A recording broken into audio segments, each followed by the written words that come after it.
malaikat datang itu membawa potongan wajah daripada Siti Aisyah atas perintah Allah.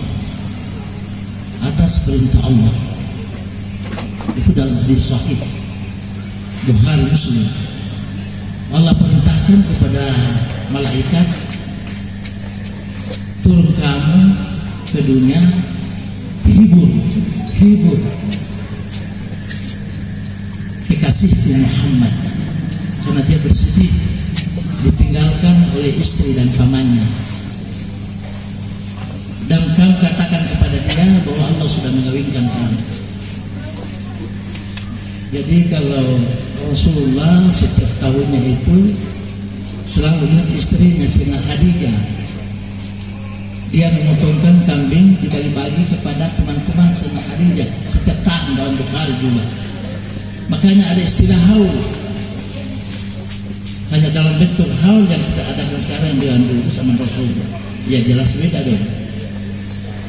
Yang pasti Nabi setiap tahun memotong kambing kalau tiba hari tanggal wafatnya Sayyidina Khadijah.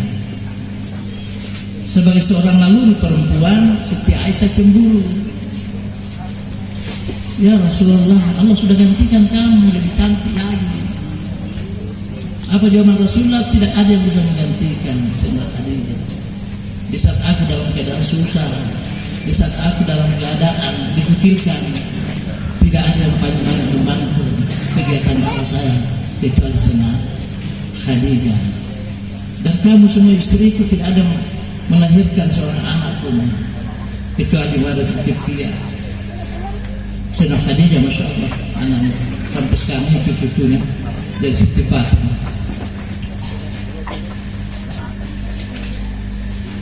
Ayat yang tadi saya bacakan, ayat Allah Ta'ala bacakan itu terdapat di dalam surah Ibrahim pada ayat 10.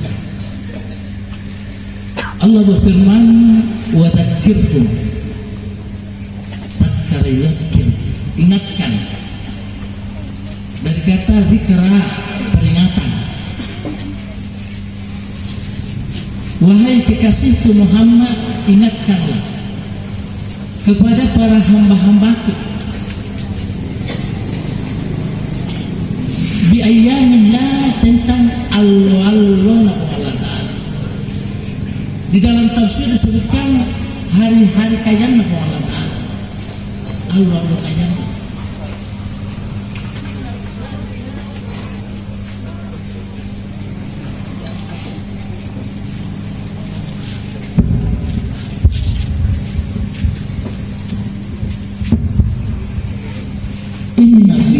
Karena sesungguhnya dengan peringatan itu layak adalah tanda likul sabar, bagi orang-orang yang sabar, likul sabar syakur, dan orang-orang yang bersyukur kepada Allah Subhanahu. Ayat ini asbabun nuzul, sebab turunnya ayat Allah Ta'ala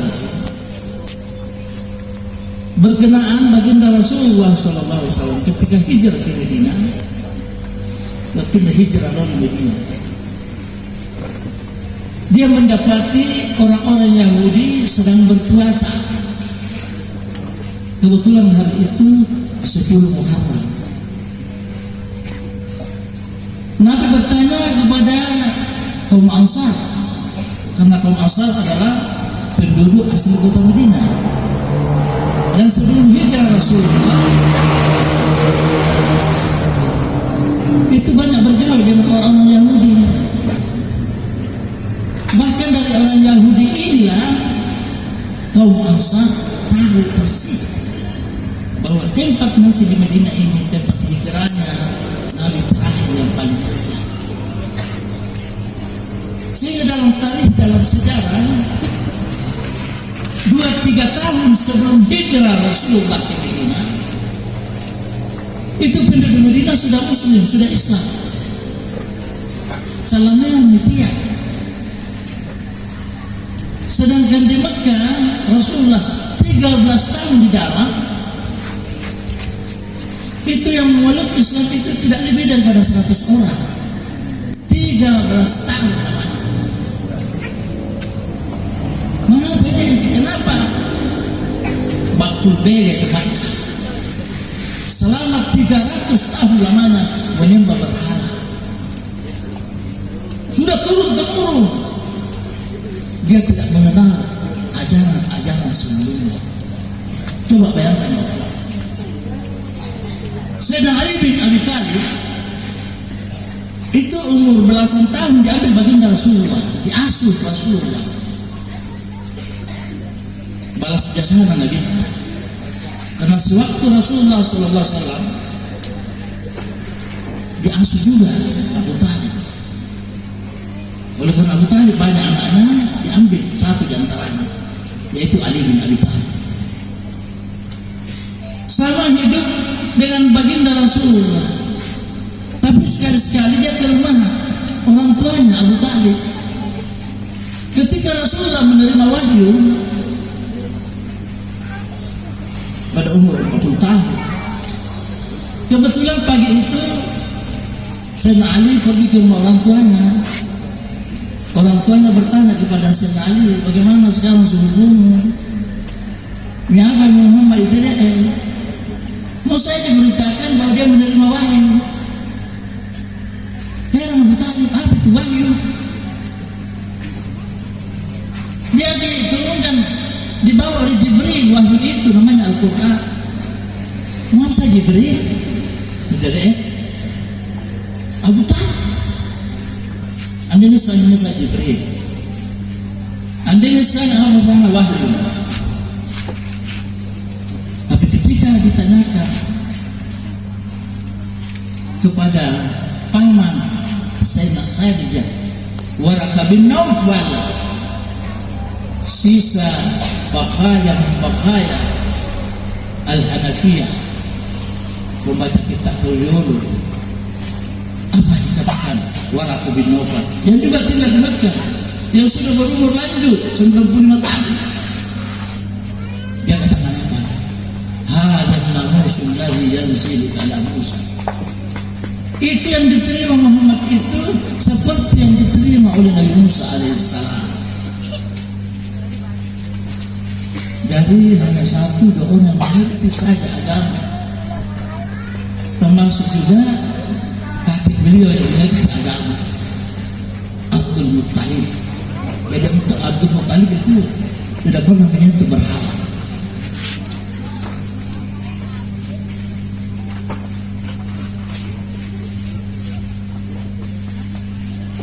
Yang mana betul? Ketika baginda Rasulullah dilahirkan, kebetulan tahun Fil, tahun gajah, dan pasukan Abraha yang ada di Yaman datang ke Mekah ingin menghancurkan Ka'bah, karena dia juga membuat tempat untuk dikunjungi, tapi tidak ada seorang pun yang datang. Bahkan dia sudah mengumumkan fasilitas sudah tersedia semua, kendaraan sudah disiapkan semua, makanan sudah tidak ada yang datang. Akhirnya dia marah, kita kurang ajar, awas kau Ka'bah, saya hancurkan kamu. Sehingga pasukan gajah datang. Ada cerita menarik dalam sini. Pasukan gajah datang, kemudian dia berkemah. Biasa sering saya kalau dari Arafah, Mina, Musdalifah, itu namanya Wadi Mu'asyir. Kami juga oleh guru-guru kami yang ada di Mekah, itu namanya di dalam Wadi Mu'asyir. Cepat pergi, jangan melihat masuk ke dalam. Ketika tunggu demi tunggu, Abraha sedang menunggu pimpinan kaum Quraisy yang ada di Mekah. Tiba-tiba muncul Abdul Muttalib, kebetulan pada waktu itu menjadi ketua kabilah. Mau tahu ya, amarah dia lah. Datang ke sana menghadap kepada raja, disambut dengan luar biasa. Dikatakan kepada raja, katakan kepada saya melihat kamu tidak ada sama sekali persiapan. Ini kamu dia pasukan saya, pasukan gajah, ingin menghancurkan Ka'bah. Tidak ada sama sekali, dan saya lihat kesiapan orang Mekah untuk melawan kami. Masyhur dalam tarikh Abdul Muttalib apa yang dia katakan? Bahwa Ka'bah itu bukan milik orang Quraisy, tapi milik Allah Subhanahu wa Ta'ala. Dia nanti yang mempertahankan Ka'bah itu, bukan kami.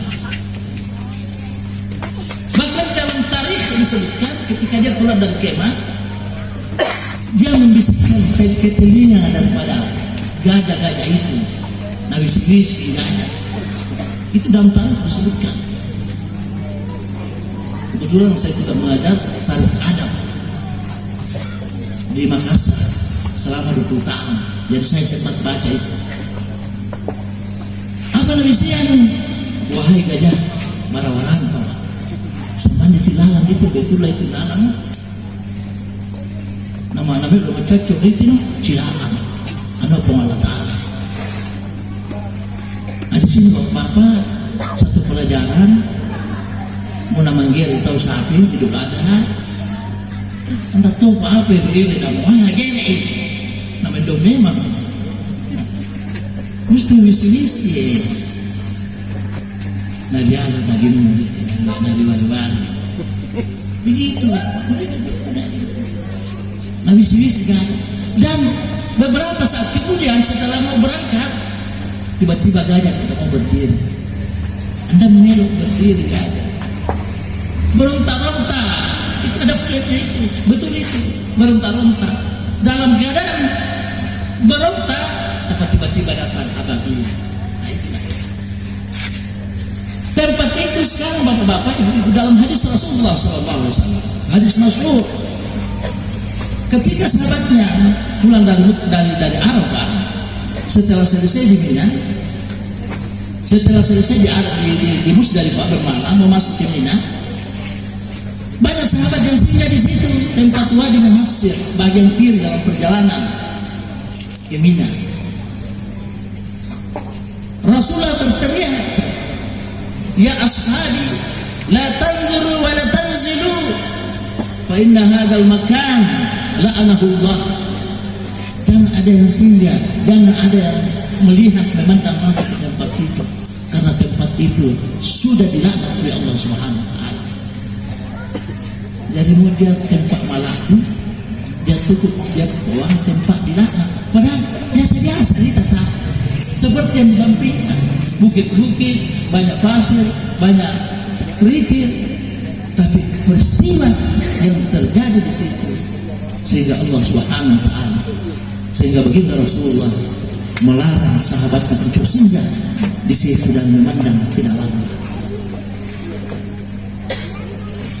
Ketika baginda Rasulullah hijrah ke Madinah, maka bertanyalah Rasulullah kepada kaum Ansar, ma balul Yahud yasumuna al-yaum.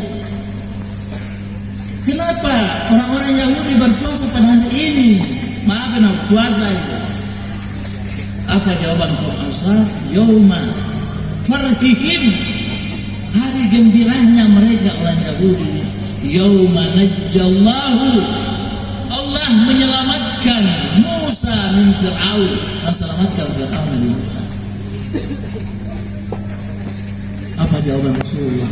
Nahnu ahaqqu bih, kami yang lebih pantas untuk merayakan daripada orang-orang Yahudi. Kami lebih dekat kepada Nabi Musa daripada orang-orang Yahudi, sehingga memerintahkan para sahabatnya untuk berpuasa. Padahal itu al-Baro dia mau sarapan pagi, dia mau sarapan pagi ya. Apa maknanya di sini bapak? Kalau ada sesuatu kita puasa biasa Senin Kamis, kemudian acara wajib diundang perkawinan dan memperlihatkan mau puasa karena kurang senang yang punya rumah, yang mengundang saudara kurang senang dipahami di tengah puasa, nah datang mencacat mandi. Bakal gue di puasamu sekedarnya saja memperlihatkan. Dari mana Ustaz? Nah seperti ini tadi-tadinya. Orang ada yang sudah makan pagi, apa kata Allah? Rasulullah perintahkan, "Fasumu, berpuasalah kamu." Sehingga terhitung sebagai orang berpuasa. Padahal malima dia dapat. Orang dulu kopi, orang rokok. Tuh itu. Dan kata Robo Diolo. Jadi di sinilah Bapak-bapak kita bisa resapi ayat ini. Dia paham ya, bagaimana dengan kelahiran baginda Rasulullah.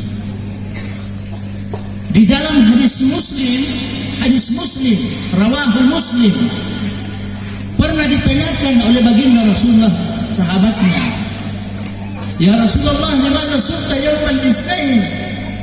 Mengapa itu berpuasa pada hari Senin? Rasulullah menjawab, di annahu wulidtu fihi, karena aku dilahirkan di dalamnya pada hari Senin. Itu yang pertama.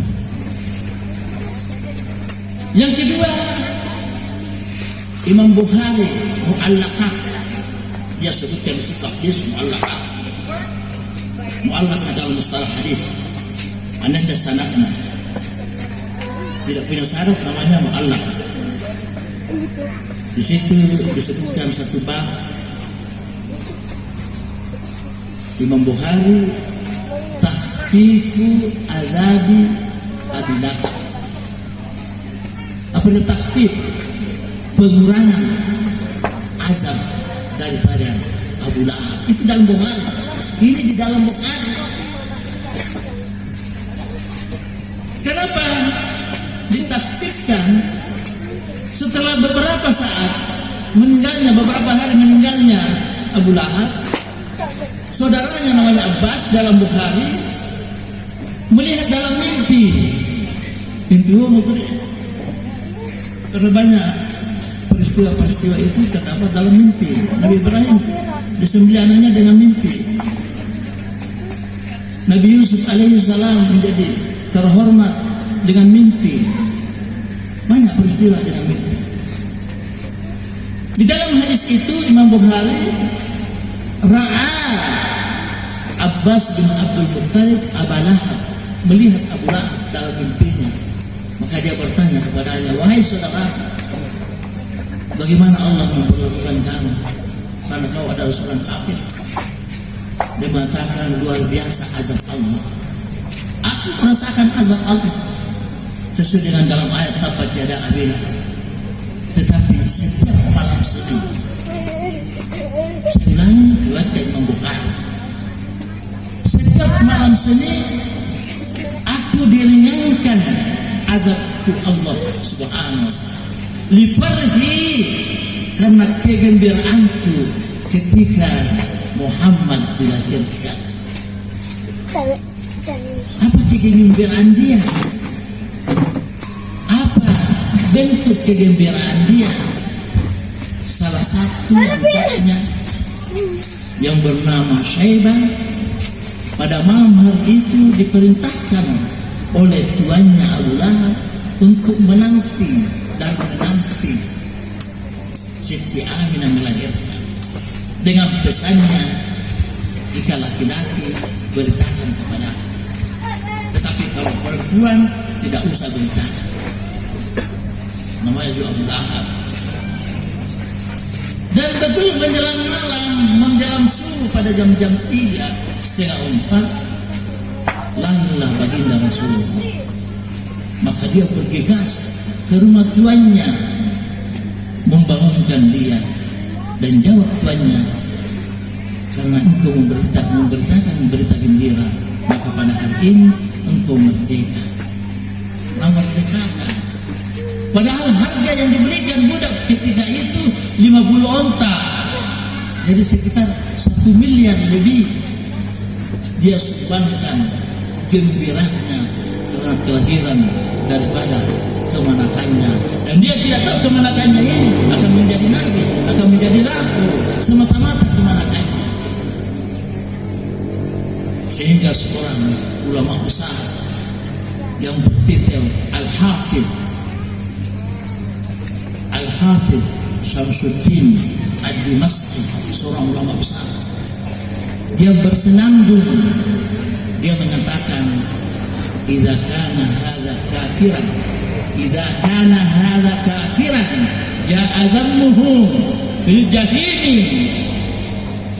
idza kana hadza kafiran ja'a dhammuhu bi tabbat yada fil jahim muhallada ata annahu yawm al-itsnain yukhaffafu anhu al-'adzab. Ini Abu Bakar yang sudah kekal di dalam neraka dengan tabbat yada, tetapi setiap malam Senin yukhaffafu anhu al-'adzab, diringankan oleh Allah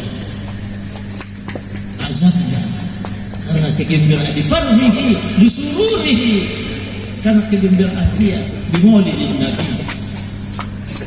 Famadzannu bil 'abdi, maka bagaimana dengan seorang hamba muwahhidan yang bertauhid yang selalu merayakan maulidin Nabi sallallahu alaihi wasallam. Bapak hadirat yang dimuliakan Allah Subhanahu wa taala. Suatu ketika baginda Rasulullah sallallahu alaihi wasallam dalam hubungan cinta, karena dalam hadis Bukhari ja'a Arabi ila Nabi sallallahu alaihi wasallam, seorang Arab Badui datang kepada baginda Rasulullah dalam masjid. Masa'alahu, Nabi sementara ceramah, tiba-tiba Badui tadi bertanya kepada Nabi. Apa yang ditanyakan? Ya Rasulullah, mata saat, kapan datangnya hari kiamat? Jadi itu orang Badui itu kalau bertanya itu tanyanya itu aneh-aneh.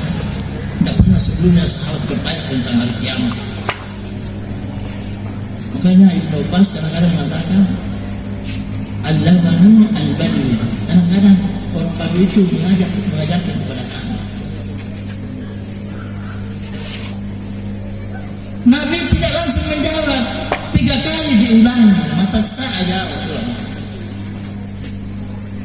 Kemudian Rasulullah bertanya, setelah 3 kali bertanya, Mada a'adatta laha, apa yang kau siapkan hari kiamat?